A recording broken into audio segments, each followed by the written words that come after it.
Ladies and gentlemen, good afternoon. First of all, thank you all for showing up today, for being here. We really appreciate it. It's a beautiful day, and this is the second take for this particular lecture. It was canceled a few months back due to snow. So we got a beautiful day, we got a fantastic lecture, and let me introduce to you the speaker of the day. His name is Mark Molloy. Mark is a 5-year veteran of the National Park Service. He's a graduate of William and Mary and George Mason, and he's worked at sites that deal almost exclusively with the American Civil War era. The military side of it, he's worked at Fort Sumter, he's served at Civil War defenses of Washington, D.C., but also the social and political side of the American Civil War era. Mark is currently stationed at Frederick Douglass House National Historic Site. He's driven all the way from Virginia to be here today. Please give him another round of applause. All right. Thank you, Chris, for the introduction, and thank you for inviting me to come speak here at Gettysburg. This is truly an honor for me. Growing up, this is a very important site to me, and to be able to speak here today is, like I said, truly an honor. Thank you to my friends and parents who came out to watch, and my wife, Lauren. So today we're going to be talking about Frederick Douglass. Like I say, I work at Frederick Douglass's home, the last home he lived in down in Washington, D.C., but we're going to be focusing specifically on the years following the Civil War. The lecture series is focusing this year on the sesquicentennial, 1865, and so we're going to look at 1865 and the years after that and what Frederick Douglass was doing during that time period.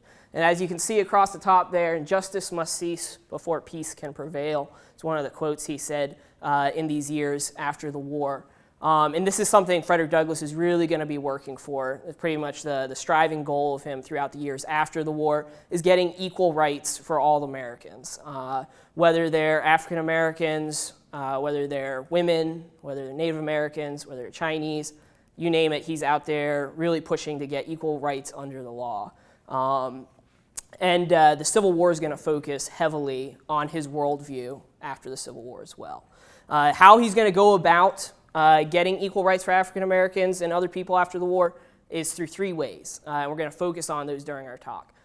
He's going to use the memory of the American Civil War to try and push for these equal rights. The cataclysmic war, which took the lives of over 600,000 Americans, Frederick Douglass wants these men not to have died in vain. He wants to see that their death was for the abolition of slavery. And he wants to see that equal rights be granted to African Americans as a part of that.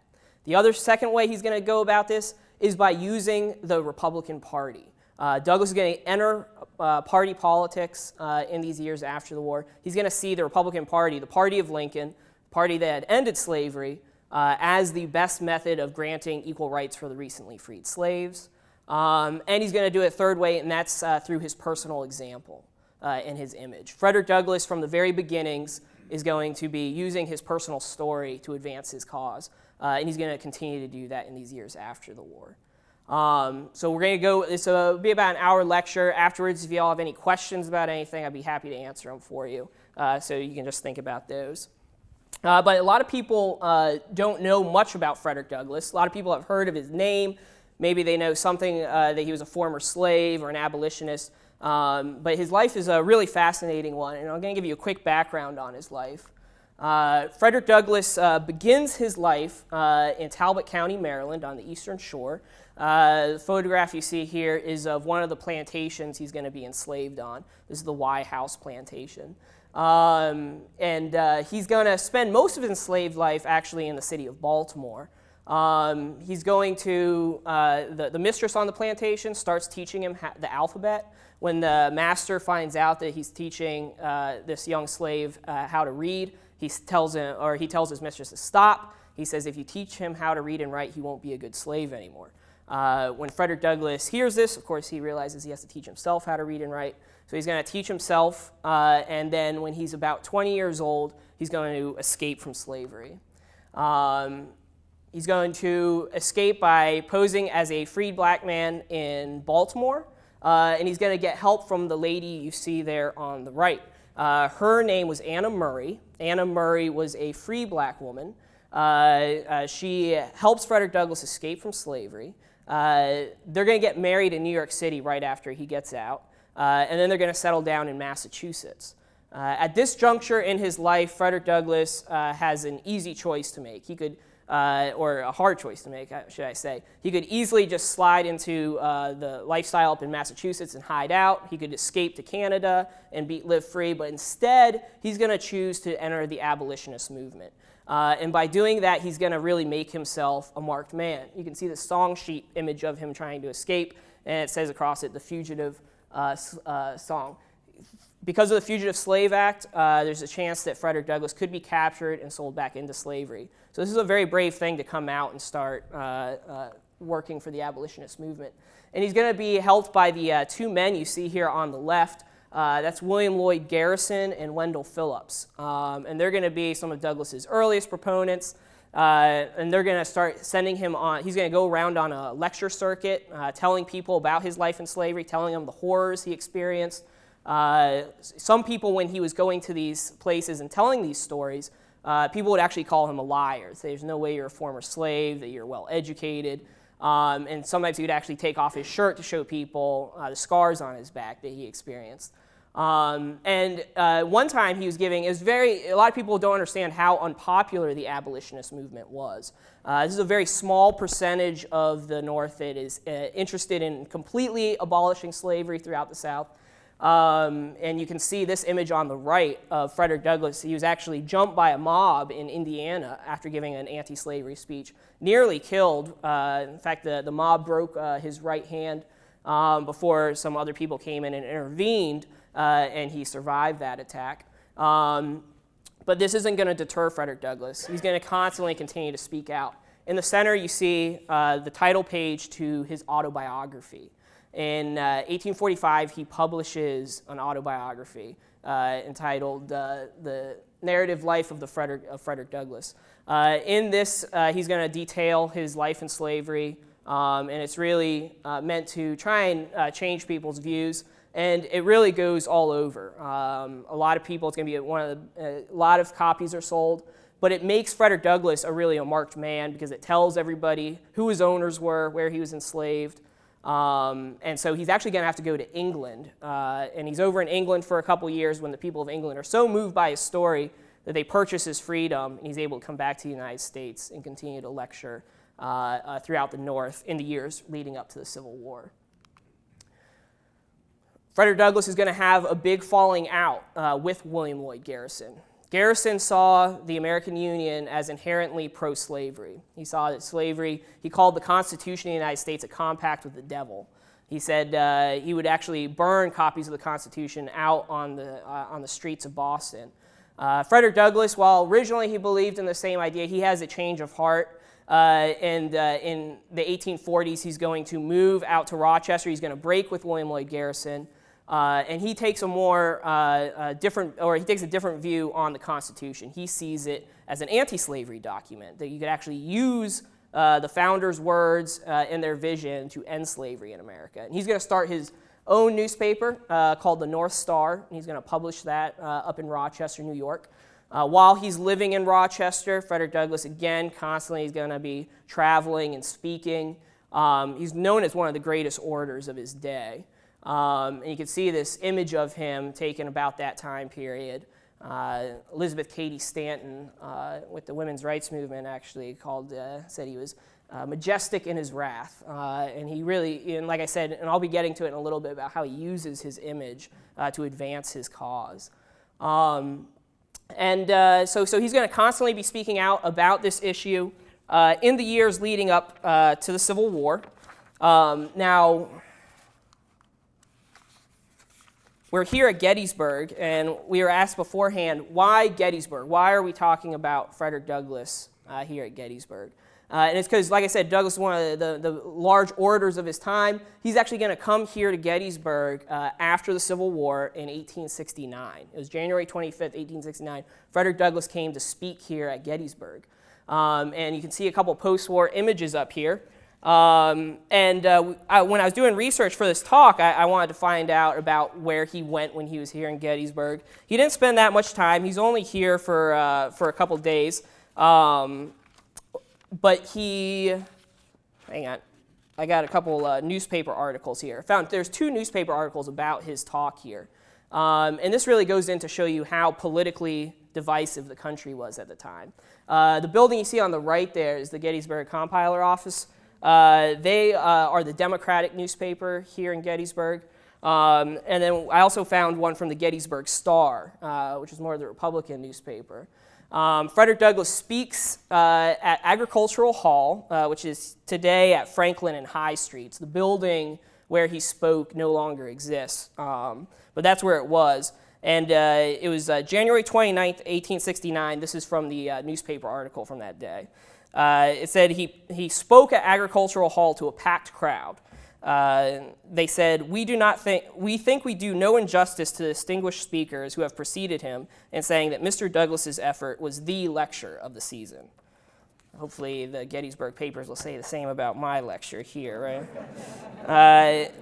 Now, what was Douglass talking about when he's here at Gettysburg after the Civil War? He's going to lecture about William the Silent, a 16th century Dutchman that led a rebellion in the Netherlands. All right? A lot of people haven't heard of him, but it says he compared William the Silent in his times to Lincoln in the Civil War, of which Mr. Douglass shrewdly availed himself to introduce occasional sharp and telling thrusts at men and parties, which brought down the House. For an hour and 3/4, the lecturer held the unbroken attention of his audience. So again, I'm not going to go an hour and 3/4, but this was a very glowing reception of Frederick Douglass from the Republican newspaper. The Democrat newspaper from the Compiler, like I said, which you see the office there on the right, had a very different opinion of Frederick Douglass's visit. Douglass, when he had come there, they charged 50 cents a head to come hear him speak. Whereas previous white Republican speaker had only half a house at 35 cents a head. And so the Compiler asks, why was this? And they say, because the former was white, the latter was black. The radical Republican, or the radical politician, true to party, exerted themselves for their pet, the Negro. The advantage possessed by the African in these Negro-worshipping days is frequently made apparent, but no more has it been more striking done than in this town during the last 10 days. Douglass commenced on William the Silent, but soon launched forth in an abuse of the Catholic Church and the Democratic Party, holding up to ridicule some of the best men in the country simply because they chose not to bow down to the ebony idol. The Negro, of course, was painted in the most flattering colors, and paramount credit claimed for the colored troops in the late war. So here you see Frederick Douglass speaking in Gettysburg, and you see two completely different views of his talk. Shows you really how divided a lot of people were about this. And notice that Douglass is going to speak about the U.S. colored troops during the Civil War. And this goes into what I was going to say is one of Douglass's first things he's going to do in these post-war years, and that's going to be to focus on the memory of the Civil War. Not what happened in the Civil War per se, but how people should remember what happened during the Civil War. And this is a famous image you see of the blue and gray clasping hands over the stone wall here at Gettysburg. And this was a common viewpoint of the war. There were really three different kinds of interpretations of how to explain the Civil War afterwards.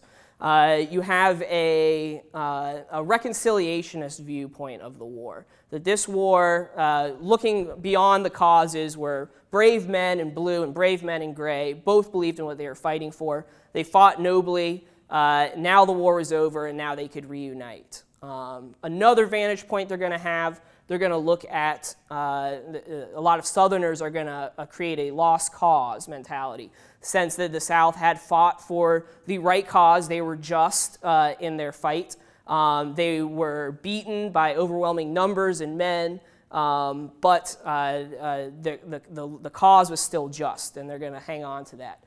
Douglass is going to offer an entirely different portrait than these two, and that's of an emancipationist view of the Civil War. That this war was about abolition. It was caused by slavery. The greatest result of the war was the ending of slavery, and a huge part of that was the role of African Americans fighting in the Union Army during the Civil War.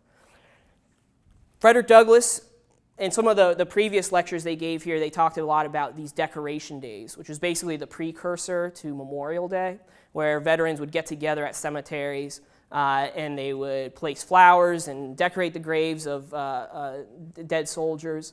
Douglas is going to be asked to speak at a lot of these decoration days after the war. And he offers in some of these talks really his vision of what this war is about. And you can see this image of emancipation. And Frederick Douglass used the word abolition war a lot when he was talking about the war. And this was a dedication speech he gave at Arlington Cemetery in 1871. When Douglass came to Gettysburg, I didn't find any evidence of him actually touring the battlefield or touring the National Cemetery. But if he was to walk to the cemetery, this is probably what he would have said about the men who had died here at Gettysburg. Frederick Douglass says, "We are sometimes asked, in the name of patriotism, to forget the merits of this fearful struggle, and to remember with equal admiration those who struck at the nation's life and those who struck to save it, those who fought for slavery and those who fought for liberty and justice. I am no minister of malice. I would not strike the fallen. I would not repel the repentant, but may my right hand forget her cunning and my tongue cleave to the roof of my mouth, if I forget the difference between the parties to that terrible, protracted, and bloody conflict. If we ought to forget a war which has filled our land with widows and orphans, which has made stumps of men of the very flower of our youth, which has sent them on the journey of life armless, legless, maimed, and mutilated, which has piled up a debt heavier than a mountain of gold, swept uncounted thousands of men into bloody graves, and planted agony at 1,000,000 hearthstones, I say, if this war is to be forgotten, I ask, in the name of all things sacred, what shall men remember? We are not here to applaud manly courage, save as it has been displayed in a noble cause. We must never forget that victory to the rebellion meant death to the republic. We must never forget that the loyal soldiers who rest beneath this sod flung themselves between the nation and the nation's destroyers." So here you see a very different viewpoint than the men shaking hands over the stone wall. This is causes, the causes of the war mattered, and they were very, very important. And in a time period where so much death and destruction had filled the land, people wanted to forget about a lot of this stuff. And a lot of people were trying to ignore it, and these other interpretations of a reconciliationist or a lost cause attitude prevail. In fact, Robert E. Lee, the leader of the Confederate armies, when he dies in 1870, much of the North mourns him as a good leader. And Frederick Douglass is really perplexed by this. He, in fact, in his newspaper writes on the death of Robert E. Lee, "Is it not about time that this bombastic laudation of the rebel chief should cease? We can scarcely take up a newspaper that is not filled with nauseating flatteries of the late Robert E. Lee. It would seem that from this, that the soldier who kills the most men in battle, even in a bad cause, is the greatest Christian and entitled to the highest place in heaven." So Douglass does not see death as changing any of this. And so you have this, he's going to be very vocal about this in the years following the war. All right. Douglass is involved in the war from the beginning. His friend is John Brown. John Brown actually had, before he goes on his raid of Harper's Ferry to try and arm the slaves and have them kill their masters, he actually had a much larger plan involved, that planned sending agents throughout the South, having forts along in Appalachia. And Frederick Douglass meets with him many times and is considering this as a possibility. Frederick Douglass is not just a nonviolent person. Frederick Douglass is really, if this is going to end slavery, he was for it. He meets with John Brown just before he goes on his raid on Harper's Ferry in 1859. And he tells him John Brown says to Frederick Douglass, "I want you to come along." Frederick Douglass he thinks it's a suicide mission. He doesn't think that it's well planned out, so Douglass doesn't go with him. And he's correct, because John Brown was quickly captured and then he was executed. And this print you see, though, this image is actually hanging in the Frederick Douglass House today. So Frederick Douglass actually owned this print. And Douglass is going to use the memory of John Brown as well, as a prophet, as a person going forth trying to end slavery really by any way necessary. And John Brown's, after that happens, it sends the South into a real fear that this is what the abolitionists had in store for them all along. A lot of the Southern slaveholders had this fear. And Frederick Douglass, probably one of his most famous quotes in the years leading right up to the war, he lays out the importance of possibly using force, if necessary, to end slavery. He says, in 1857, he says, if there is no struggle, there is no progress. Those who profess to favor freedom and yet depreciate agitation are men who want crops without plowing up the ground. They want rain without thunder and lightning. They want the ocean without the awful roar of its many waters. This struggle may be a moral one, or it may be a physical one, or it may be both moral and physical, but it must be a struggle. Power concedes nothing without a demand. It never did, and it never will. Find out just what people will submit to, and you have found out the exact amount of injustice and wrong which will be imposed upon them. And these will continue until they are resisted with either words or blows, or with both. The limits of tyrants are prescribed by the endurance of those whom they oppress. So Douglass is all in for using any means necessary to end slavery. However, the abolitionist movement is not looking good by 1860. With the election of Abraham Lincoln, Douglass originally is a lukewarm supporter of Lincoln. Lincoln's looking to limit the expansion of slavery, but he's not looking to abolish it outright. But the Southern slaveholders were so scared by Lincoln's election that they're going to secede from the Union, and the Civil War breaks out. Douglass welcomes the war. He wrote in April of 1861, with the first shots on Fort Sumter, he said, "Thank God, the slaveholders themselves have saved our cause from ruin. They have exposed the throat of slavery to the keen knife of liberty." So Frederick Douglass, right from the beginning, sees this as the struggle that's going to determine the fate of slavery in America. He said, "The contest must now be decided, and decided forever. Which of the two, freedom or slavery, shall give law to this republic? Let the conflict come." And right from the beginning, because Douglass views this war as a war over the abolition of slavery, he's going to immediately look to arm African Americans to fight in the war. You can see this recruiting poster. Now, at the beginning of the war, like we said, Lincoln's not looking necessarily to end slavery. It's going to take until 1862. Constantly throughout, Douglass is agitating for arming African Americans. He wrote in 1863, he said, "Once let the black man get upon his person the brass letter, U.S., let him get an eagle on his button and a musket on his shoulders and bullets in his pocket. There is no power on earth that can deny that he has earned the right to citizenship." All right? So right here at the beginning, not just looking for the abolition of slavery, he's already immediately looking to get citizenship for African Americans, complete equal rights. And he thinks that the best way to do that is through them actually fighting for their rights. Now, he's not just saying this without any risk involved. These are his two sons, Charles and Lewis. They're actually going to enlist in the 54th Massachusetts. The famous, if you ever seen the movie Glory, that's the unit that fought there. Frederick Douglass' sons were in that. On the left, you can see Lewis Douglass. He served in the 54th, fought at the Battle of Fort Wagner down in South Carolina. And on the right is Charles Douglass. Charles Douglass is actually going to be transferred to the 5th Massachusetts Cavalry. So you can see him there in his cavalry uniform. And he's going to serve around Petersburg in 1864. So they both see action during the war. Both of them survived the war. Lewis did get an infection while he was away, but they both, neither one was wounded during the war.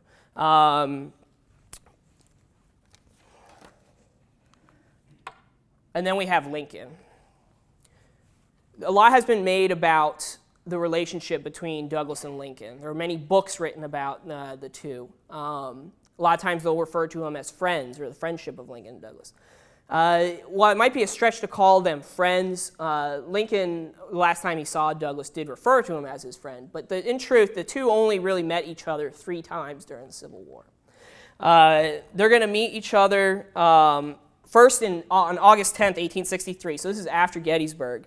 And this is after African Americans are allowed to enlist. Douglass goes down to the White House. He meets with Lincoln, and he's going to be pushing Lincoln to get equal pay for the African American soldiers. At that time, the black soldiers were actually paid less than the white soldiers, so he's going to really push for him to do that. Then a year later, in August of 1864, by this point, the war is still looking pretty poor for the Union, and Douglas is still kind of lukewarm on Abraham Lincoln. While Douglas is constantly pushing Lincoln to adopt his abolitionist measures, and while Lincoln starts to go down those paths, he does release or do the Emancipation Proclamation on January 1st, 1863. This freed slaves in the Confederately held territories, but not the border states, and there's a lot of restrictions on that. In fact, Frederick Douglass, he said of Abraham Lincoln that it was really the events around Lincoln that pushed him towards this moment. And in August of 1864, Douglas is possibly considering not supporting Lincoln's re-election and possibly going with John Fremont, who would have taken a more hard-line stance. But Fremont hadn't announced that he was going to run. So Douglas is still on the fence when Abraham Lincoln invites Douglas to the White House. And Douglas goes down to the White House. He meets with him. He's going to ask him, Lincoln's going to ask him to help him with his re-election because he says that he's looking like he's going to lose the re-election. And he wants to rehatch John Brown's original plan because if Douglas loses re-election, he thinks that the next president was going to take slavery off the table. So Lincoln wants to try and get as many slaves out of slavery and into Union-controlled territories so that they could be free. And Douglas is going to ultimately support Lincoln's re-election. But he's not going to go around and stump speak for him because Douglas, the abolitionists still were, at that time period, a little unpopular. And the final meeting they have was on March 4th, 1865. After Lincoln's inauguration, Douglas actually goes down to the inaugural ball afterwards, and he was actually trying to get into the ball when some policemen told him, no, you're not allowed to go in. And so he finally pushes his way through and says, tell someone that Frederick Douglass is out here. When Lincoln hears that, like I said, he says, well, bring my friend Frederick Douglass in. And he goes in, and they shake hands and share some cordial greetings, but that's about it. And that's the last time he saw him. Lincoln is then assassinated, and Douglas is very surprised and hurt by the assassination. He said in 1865, it was as if some grand convulsion in nature had occurred. For had the solid earth opened and swallowed up one of our chief towns or cities, had the tombs burst beneath our feet, the sensation of horror could not have been more profound. So Douglas is a fan of Lincoln's, but throughout his entire career, Douglas is on the side, really trying to push Lincoln to go further. Now, this is an image of a statue in Washington, D.C. It's called the Emancipation Statue. It is actually paid for by former slaves right after the war and after Lincoln's assassination to build a statue to their emancipator. Douglas is going to actually speak at the dedication of this statue in 1876. Now, Douglas, like I said, during the war is constantly agitating Lincoln on the sides, thinking he's not going far enough. But Douglas, like I said, wants to use the memory of the war to advance the cause of African Americans. He's going to do the same thing with Lincoln. In the years after the war, he really wants to use the image of Lincoln, the martyred president, the man who issued the Emancipation Proclamation. He wants him to be remembered as the emancipator, not necessarily as the man who united the country, but the man who emancipated the slaves. Even though Douglas had issues with this statue because it shows the African American on his knees in front of Lincoln, but Lincoln spoke at the dedication and actually was tempered in his praise of him. But he does say this at the dedication, and at the dedication was very high people in the country. President Grant's there, many other congressmen. And Lincoln, or Frederick Douglass says this of Lincoln. He says, few great public men have ever been the victims of fiercer denunciation than Abraham Lincoln was during his administration. He was often wounded in the house of his friends. Reproaches came thick and fast upon him from within and from without, and from opposite quarters. He was assailed by abolitionists. He was assailed by slaveholders. He was assailed by the men who were for peace at any price. He was assailed by those who who were for the more vigorous prosecution of the war. He was assailed for not making the war an abolition war, and he was bitterly assailed for making the war an abolition war. He said, "Viewed from the genuine abolition ground, Mr. Lincoln seemed tardy, cold, dull, and indifferent. But measuring him from the sentiment of his country, a sentiment he was bound as a statesman to consult, he was swift, zealous, radical, and determined." I think that sums up Douglas's viewpoint of, Frederick Douglass is looking at it from the abolitionist perspective. Yet he understands the office and all the things he had to deal with while he was there. All right, and part of the memory is not just Lincoln, it's not just the Civil War, it's the Civil War amendments to the Constitution of the United States. All right, the end of slavery happens with the passage of the 13th Amendment in the United States. In these years right after the war, the Congress is going to pass the 14th Amendment, which guarantees citizenship, and the 15th Amendment, which gives black men the right to vote. And that's the image you see up here today. And Douglas sees this as supremely important to remembering what the war was all about. Getting the black men the right to vote was not without controversy, too, because he's going to support black men to get the right to vote, even though even though women at the time wanted the right to vote as well, and Douglas is a suffragist as well. But I'll talk about that in a minute. But here you see an image of President Andrew Johnson and Frederick Douglass about in 1865. And Reconstruction is going to be very, very challenging for people like Frederick Douglass. Frederick Douglass wants to see the continuation of Abraham Lincoln's vision of immediately right after the war possibly giving black men the right to vote who had fought in the war. Now Andrew Johnson comes in president. He's not very much interested in the plight of the freedmen and the men after the war. He's going to try and stop funding for the Freedmen's Bureau.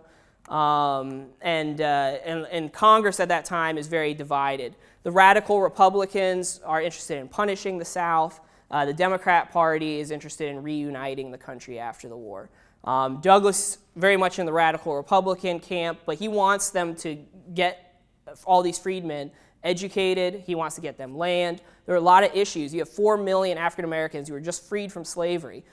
How do you bring them back into society? And this is a real issue Frederick Douglass is going to struggle with in these years after the war. Now, as far as Frederick Douglass's viewpoints in these years after the war, in 1865 he says, "I have but one idea for the last 3 years to present to the American people, and the phraseology in which I clothe it is the old abolition phraseology. I am for the immediate, unconditional, and universal enfranchisement of the black man in every state of the Union. Without this, his liberty is a mockery. Without this, you might as well almost retain the old name of slavery for his condition. For in fact, if he is not the slave of the individual master, he is the slave of society and holds his liberty as a privilege, not as a right. He is at the mercy of the mob and has no means of protecting himself." Frederick Douglass was known to say, "A man's rights rest in 3 boxes, the ballot box, the jury box, and the cartridge box." And this is Douglass's push in all these years after the war. Historian David Blight wrote a great book on Frederick Douglass and the Civil War, and I think he summed up very easily Douglass's view in this post-war period. He said, "Douglass did not want national reunion. He wanted racial justice, promised in law, demonstrated in practice, and preserved in memory." And I think that sums up very much what he was pushing for. Now, Douglass is going to see some things go right. He's going to campaign vigorously to get President Grant into office. Grant is going to do a lot of good things for the freedmen in the years after the war.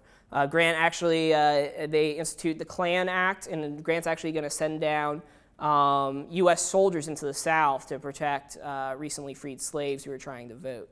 They're going to do all these kinds of things in these years after the war, and things seem to be going pretty good in these years right after the war. Despite the fact he had troubles with Johnson, he's gonna do all right with Grant. Now, in Grant's administration, they're going to pass the Civil Rights Act in 1875. This is going to guarantee, or it's going to stop discrimination and guarantee a lot of these amendments are upheld in all the states. In 1874, Frederick Douglass personally is going to be made president of the Freedmen's Savings Bank. All right, Freedmen's Savings Banks, they were trying to get a lot of these freed slaves to start saving their money.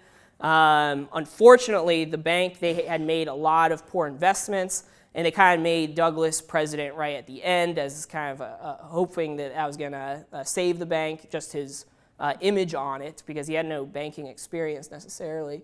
But they're hoping that he's going to help reassure confidence in the bank, but it doesn't. Once Douglass looks at the status that the bank is in, he realizes that it's going to fail, and they're going to close the bank down. A lot of people who put their money in there are going to lose all their money. Douglass was very embarrassed by this, but Douglass himself, invested $10,000 of his own money into the bank, and he lost that as well. So these kind of, and this is the first of what starts to be a lot of bad things that start happening in the years right after the war. In the years following Grant's administration, you're going to have backsliding of a lot of the rights for the African Americans. They had just won in the years right after the war. What happened in 1877, you have the Compromise of 1877. Basically, the presidential election was so close between the Republicans and the Democrats. They give President Rutherford B. Hayes the presidency, but they're going to end Reconstruction throughout the South. All the federal soldiers are pulled out. And now a lot of the freed slaves are now basically under the thumb of a lot of former Confederates or white Southerners who returned to power in this time period.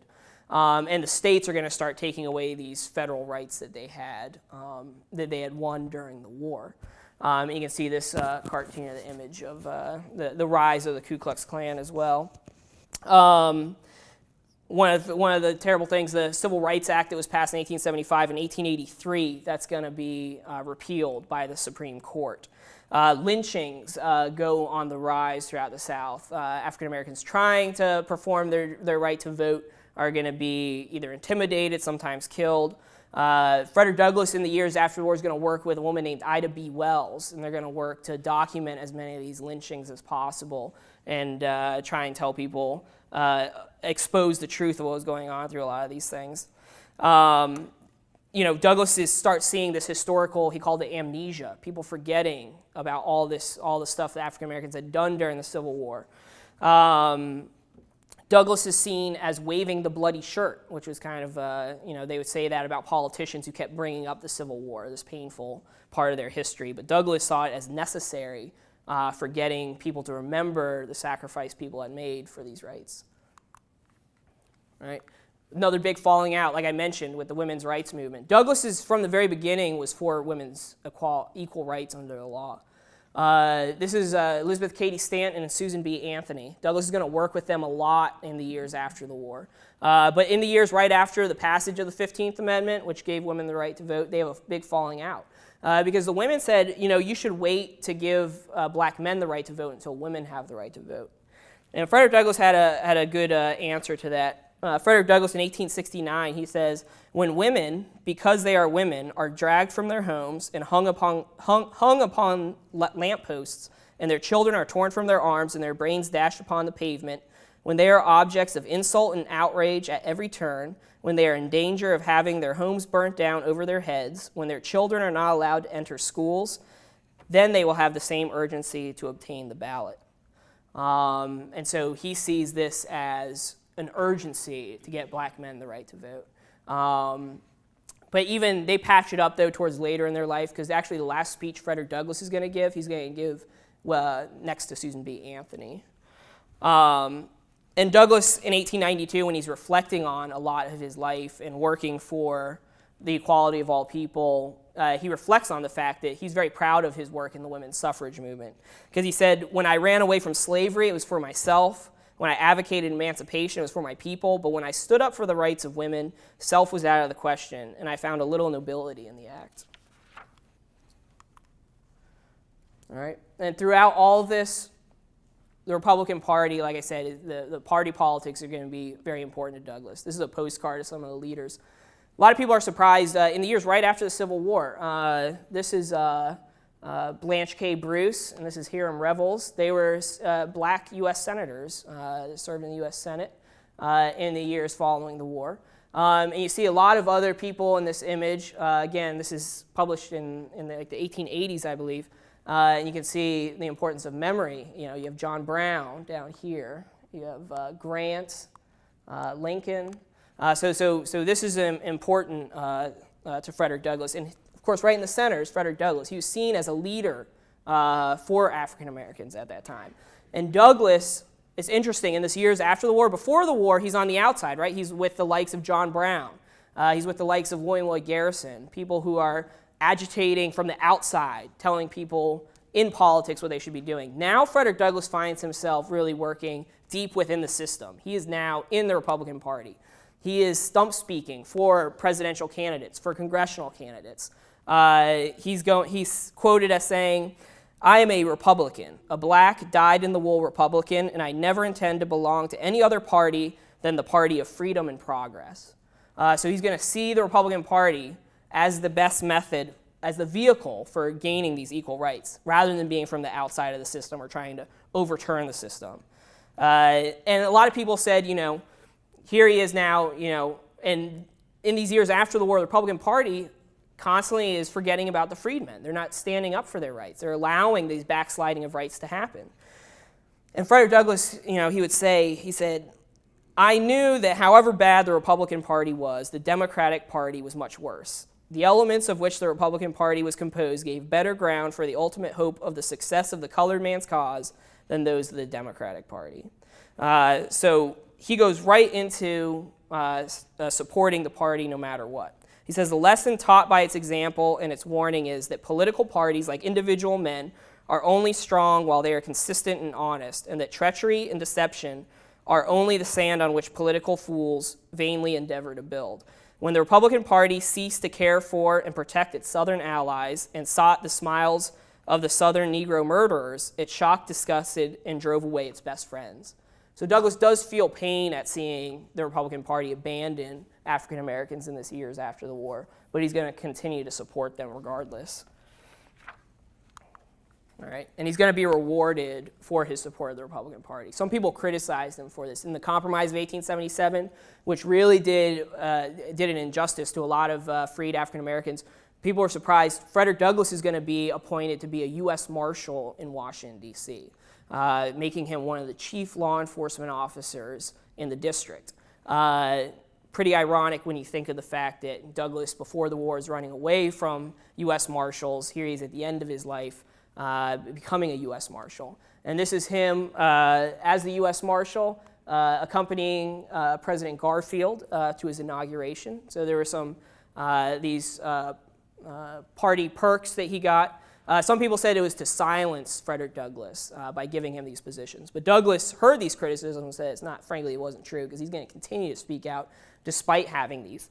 And this goes back to his importance of his image, who he was. His personal story is so important to, is important to his beginnings, and it's going to be important in these years after the war. All right. In addition to being a U.S. Marshal, Frederick Douglass is going to be appointed to be the Recorder of Deeds for the District of Columbia, so he's in charge of the property records. He's also going to be appointed to be minister or an ambassador to the country of Haiti down in the Caribbean, representing the United States to a foreign country. Although he never held any elective office, Frederick Douglass saw it important to have African Americans in high-up positions in the government. And again, goes to him being a leader for his race. See all these photographs of Frederick Douglass. Frederick Douglass is actually the most photographed American from the 1800s. So we have over 160 photographs we know of Frederick Douglass. And you can see all these different images over the years. Douglass, very serious in all his images, very well dressed. At a time when there's a lot of racist images of African Americans circulating, this was to combat that. To show people that former slaves were just as equal as everyone. All right. Frederick Douglass, though, even though he's going to stand up and use his image in his personal life as a beacon, he's going to suffer setbacks personally as well. In 1882, or first in 1872, his home up in Rochester, New York, burned to the ground. So he's going to move to Washington, D.C. Now, he moves to Washington, D.C. because it's right there in the center of politics. He wants to be close to the Capitol and the White House. In 1877, he purchased the last home he lived in the Anacostia neighborhood of Washington, D.C. Called it Cedar Hill. It was this large house up on top of this hill. He moved in there with his wife, Anna. His wife, though, Anna, of over 40 years, is going to pass away in 1882. After she passed away, Douglas is very upset and broken up. But 2 years later, he's going to remarry. This is an image of Frederick Douglass on the lecture circuit. This is actually him out in Tuskegee, Booker T. Washington's school. He's going to speak there. Douglass travels a lot. Now, when he's traveling, despite the fact he's very wealthy, Frederick Douglass made most of his wealth from giving speeches, traveling, like here at Gettysburg, where people paid 50 cents a head to come in. He's going to make money off his autobiographies. He actually wrote 2 more later in his life. So he wrote 3 autobiographies, and from these different government positions he holds. Yet despite the fact he's this wealthy free man traveling in the years after the Civil War, he's still going to have to suffer the degradation of traveling in separate train cars when he's going around. He fought this before the Civil War as well. 100 years before the Civil Rights Movement in the 1960s, 50s, and 60s, Douglass is fighting segregation even back then. In his second autobiography, My Bondage and My Freedom, which he wrote before the Civil War, in fact, he wrote a story about being forced off of the white train car. He was asked to leave. He refused, and he said, "I was soon waited on by 6 fellows of the baser sort, just such as would volunteer to take a bulldog out of a meeting house in the time of public worship, and told that I must move out of that seat. And if I did not, they would drag me out. I refused to move, and they clutched me, head, neck, and shoulders, but in anticipation of the stretching to which I was about to be subjected, I had interwoven myself among the seats. In dragging me out on this occasion, it must have cost the company $25 or $30, for I tore up all the seats and all." So Douglass is going to have to suffer these kind of things. And even later in life, Booker T. Washington, he wrote a biography on Frederick Douglass, and he wrote this story of a man who saw Douglass sitting in the luggage car on the train. And the man came up to Frederick Douglass and said, "I'm sorry, Mr. Douglass." This was a white man who came to talk to him. He said, "I'm sorry, Mr. Douglass, that you have been degraded in this manner." Mr. Douglass straightened himself up on the box for which he was sitting and replied, "They cannot degrade Frederick Douglass. The soul that is within me, no man can degrade. I am not the one that is being degraded on account of this treatment, but those who are inflicting it upon me." And this is very true of Frederick Douglass. What he sees as not necessarily, he feels almost sorry for some people that are in these systems of slavery and racism. Despite the fact that Frederick Douglass, he uses the family that owned him as sort of a pillory, something he would hold up as monsters for being slaveholders. He'll still have private correspondence with them and want to know more about his beginnings in slavery and about his family. Frederick Douglass never knew it, but most likely his father was a white man. It was most likely the owner of his mother. And Frederick Douglass surmised this to be so, but we can never be sure. And Frederick Douglass in 1884 does something very radical. He's going to marry the woman you see here on the left. Her name was Helen Pitts. She's a white woman. She's 20 years younger than Frederick Douglass. All right? So it's interracial, intergenerational. And Frederick Douglass is going to marry her, and he gets a lot of criticism really from all over, from the black newspapers, from the white newspapers, even from his own family. So his children are very surprised by this. They're upset about it. His daughter, Rosetta, was 45 years old, and she's 46. So the ages are about the same. But Douglass is adamant about his views on racial equality. And he says, jokingly, he says, "Now I can show that I am truly equal. I have true equal partiality. My first wife's the color of my father. Second wife is the color of my father. Sorry, my first wife's the color of my mother. Second wife's the color of my father." And they get married. And here's a cartoon of them. They were lampooned in some of the newspapers And Douglass gets a lot of criticism for it, but Douglass does it regardless. And she's going to spend the last 11 or 12 years of his life with him. And they live together in Cedar Hill. Frederick Douglass returns to Y Plantation, one of the plantations he had been enslaved on later in life. He goes back to the plantation. Here he is visiting the White family cemetery there. So here you can see again, Douglass has these kind of conflicted emotions. Despite the fact, of course, he was against slavery, he still had feelings. He had familial connections to these people. A lot of his playmates, people he grew up with, were white, and the families that owned him. And he's going to stay in touch with some of them. And he wants to find out more about his beginnings of his life. Again, Douglass, some things we take for granted he never had. His last name he was born Frederick Bailey. He had to change it in order to evade slave catchers. His birthday, he never knew the actual day he was born. He's going to choose February 14th as his birthday. He chose Valentine's Day because his mother, one of the few remembrances he had of her before she died when he was about 7 years old, was that she used to call him My Little Valentine. So he'd celebrate that every year. So these kind of things, Douglass is going to have to go on his own. And like I said, we never know exactly what day he was born. We did find, though, historians have found that the owners did keep a record, and there is a record in there for Frederick Bailey, which was his name before he changed it, born February 1818. So we do know he was born in February 1818, but we don't know exactly the exact date.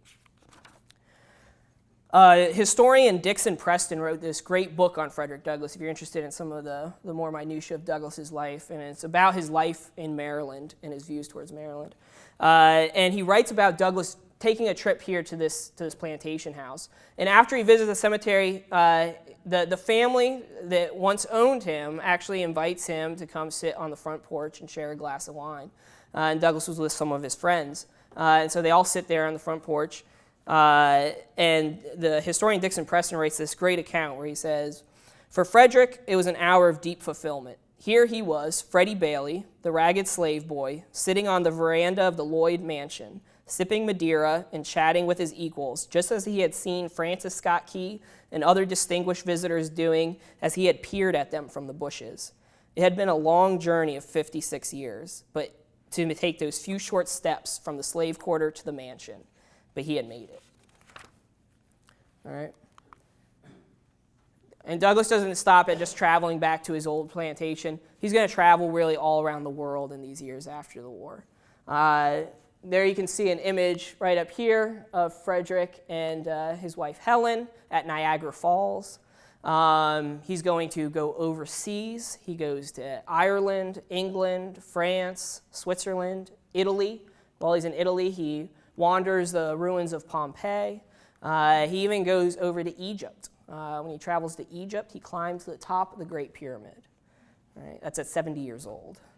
And Frederick Douglass, traveling across the Mediterranean Sea, looking out upon some of these wonderful views, he wrote in his diary, he didn't keep a diary every day, but he kept a diary when he traveled. And he wrote in his diary, he said, "I could but congratulate myself that born as I was a slave, marked for a life under the lash in the cornfield, that I was abroad and free and privileged to see these distant lands, which those of the most highly favored are permitted to visit."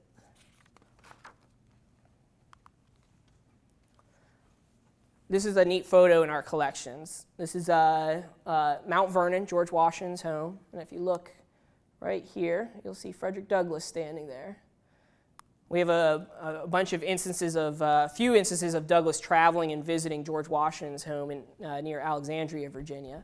This is Frederick Douglass photographed with a group there. And Douglass really understood the importance of historic memory and historic places like Gettysburg here, places like Mount Vernon, George Washington's home.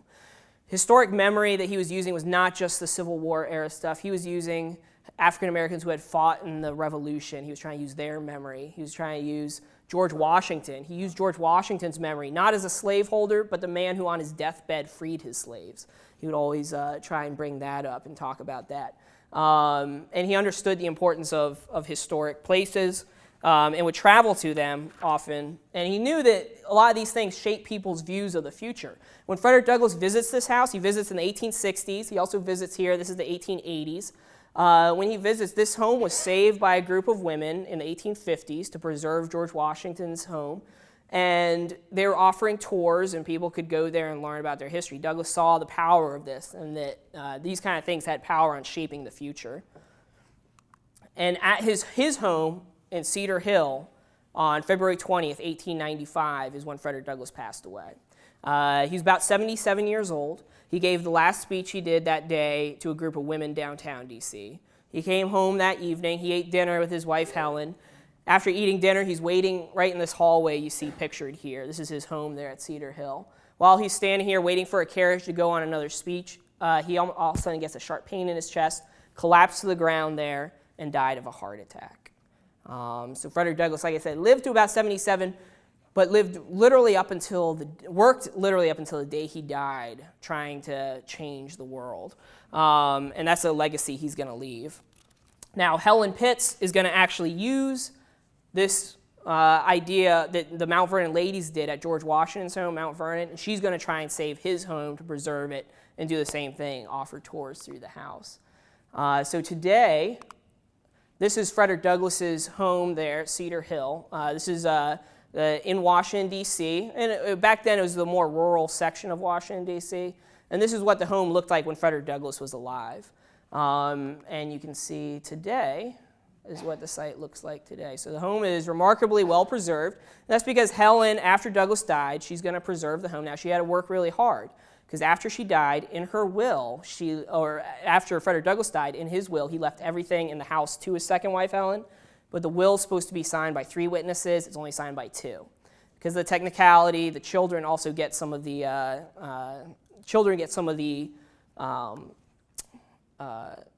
shares of the house. So she had to raise $12,000 and buy the house back from the kids. But it's her vision that one day it would be used as a historic museum to Frederick Douglass. And she's going to live here till her death in 1903. And she started a ladies group just to save it. And there's different nonprofit groups that are going to help preserve Frederick Douglass's home up until the 1960s, when her group goes broke. And that's when they agree to transfer the house and everything to the National Park Service. So that's how we ended up with the house today. This is the view from the house overlooking the nation's capital. You can see the Capitol Dome right over here, the Washington Monument here. You would have seen those. And this is the Anacostia River running right down here. We had photographs. There were photographs taken of Frederick Douglass's house on the inside. So this is kind of how he was living. Very much a Victorian gentleman for that time period. And you can see what the house looks like today. Remarkably well preserved. The house actually just went under restoration in 2007. And we have a lot of good descriptions about what the house looked like as well.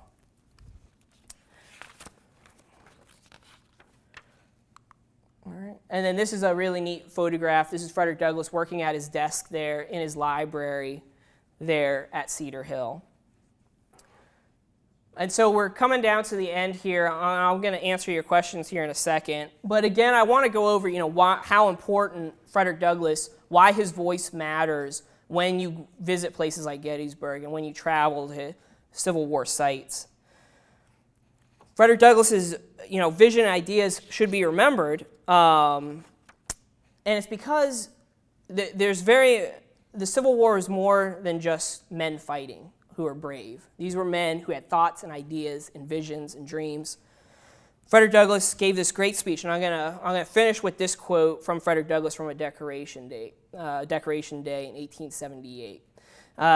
He said, "The war was not a fight between rapacious birds and ferocious beasts, a mere display of brute courage and endurance, but it was a war between men of thought as well as action, and in dead earnest for something beyond the battlefield."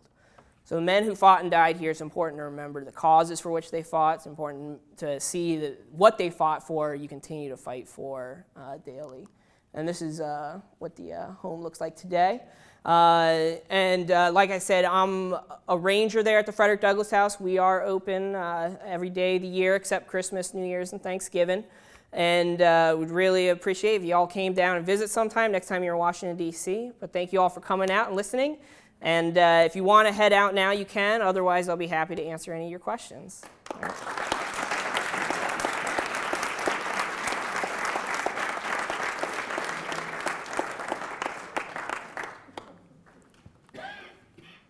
Any questions? Yeah, you back there. If you had one book on Frederick Douglass to recommend to us besides his autobiography, what would that be? That's a good question. There's a lot written about Frederick Douglass. It depends on what you're looking for. If you're looking for a biography on Frederick Douglass, Benjamin Quarles wrote a great single-volume biography on Frederick Douglass. Fortunately, it's out of print, so you have to find it like on Amazon or something. But you could, another good book, the Dixon Preston one, I think is really good at dissecting Frederick Douglass. It's called Young Frederick Douglass, but don't let the title fool you. It covers a lot of his life. And if you're interested more in the Civil War era and Frederick Douglass's views, some of the stuff I've been talking about today, David Blight wrote a great book on Frederick Douglass called The Year of Jubilee. And you can actually, I think Chris, it should be on sale in the gift shop. You can actually check out. Yeah. What was his relationship with Booker T. Washington like? I know that Du Bois and Washington were kind of antagonistic. How was Douglass with Washington? So Douglass is, like I said, he's pretty much supportive of African Americans overall. So Du Bois and Booker T. Washington, are going to have divergent paths, but they're both for the advancement of African Americans. They're both going to use Frederick Douglass as a mantle. And Frederick Douglass meets with Booker T. Washington. He goes to speak at Tuskegee. Booker T. Washington comes to Cedar Hill and visits with him. So they had a very good relationship. And actually, an interesting story about Booker T. Washington. Frederick Douglass's great-grandson actually married Booker T. Washington's granddaughter. So some of the family today is descended from both Booker T. Washington and Frederick Douglass. And they actually started a modern-day abolitionist group to fight human trafficking and slavery. It still goes on in the United States. And they come and speak at some of our special events. Their group's called the Frederick Douglass Family Initiatives. You should definitely check them out. Did he have children with his second wife? No children with his second wife. All his children with his first wife. And, this year, every year we do a big event for Frederick Douglass's birthday in February, near his birthday. And we focus on a different theme. This year our theme was on his family. And it's interesting, he had 5 children actually with his first wife. But he suffers a lot of death throughout his life. 2 of his children die while he was still alive. His youngest daughter, Annie, dies when she was about 10 years old while they lived in Rochester. The other one, Frederick Jr., dies much later in 1890. Frederick Douglass has 21 grandchildren, so he had a huge family. Unfortunately, 12 of his grandchildren he's going to bury. And that was common with the child mortality at the time. So he does have a very large family, but suffers a lot of reverses over the years as well.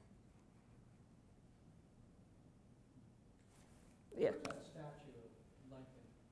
The statue of Lincoln, it's in Lincoln Park in Washington, D.C. It's on East Capitol Hill, so just east of the Capitol. And that's actually run by a National Park Service today, too. So, yeah. The Y plantation, how is that remembered? How do you interpret that today as a place where he was enslaved and so on? Mm-hmm. Any comments on that? Yeah, the White House plantation, and it's interesting because Douglass is going to write a lot about his experiences at Y. Like I said, Douglass spends most of his life actually enslaved in Baltimore in the city. So he actually doesn't spend most of his time on the plantation, but it's on the plantation where he sees a lot of the horrors and brutality of slavery. So that's what he's going to focus most of his autobiographies on when he remembers his life in slavery. The White House plantation still exists. It's in the Eastern Shore in Talbot County, Maryland. It's actually still owned by descendants of the Lloyd family that originally owned it. It's privately owned, so it's not open to the public, but they have let University of Maryland come out there to do archaeological excavations And they've actually found remnants of the slave cabins and things like that on the property as well. But yeah, as far as, and it's something people are still interested in, you know, I'll often talk about Douglas's return to White House and talk about, you know, it's very interesting because it's difficult to interpret because a lot of people say, you know, a lot of abolitionists at the time said, are you forgiving your slave master? And Frederick Douglass actually in his private letters will actually tell people, he'll say, or he'll tell his former owners, he says, I love you, I hate slavery.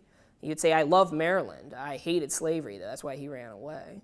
So it's kind of this public versus private aspect of Frederick Douglass. Douglass was obviously a very public man, but he had these private, you know, just like anybody is going to have, you know, he still had nostalgic moments of his childhood, despite the fact of having been enslaved. So yeah, it's kind of interesting to dissect it. But yeah, it's difficult to interpret because it's very complicated. But, you know, if people can walk away with an understanding of the complexities of it, that's, I think, good. It was very, very complicated.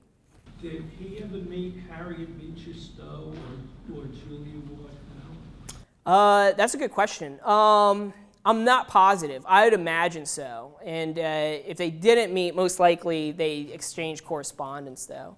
But yeah, Harriet Beecher Stowe, who wrote Uncle Tom's Cabin, that's coming out a lot at the same time that Douglas's book is coming. A lot of abolitionist literature in the 1850s. And Julia Ward Howe, yeah, I'm not positive though. It's a good question though. Good lecture. Okay, thank you. Any other questions? Thank you all for coming out. Enjoy the rest of the time here.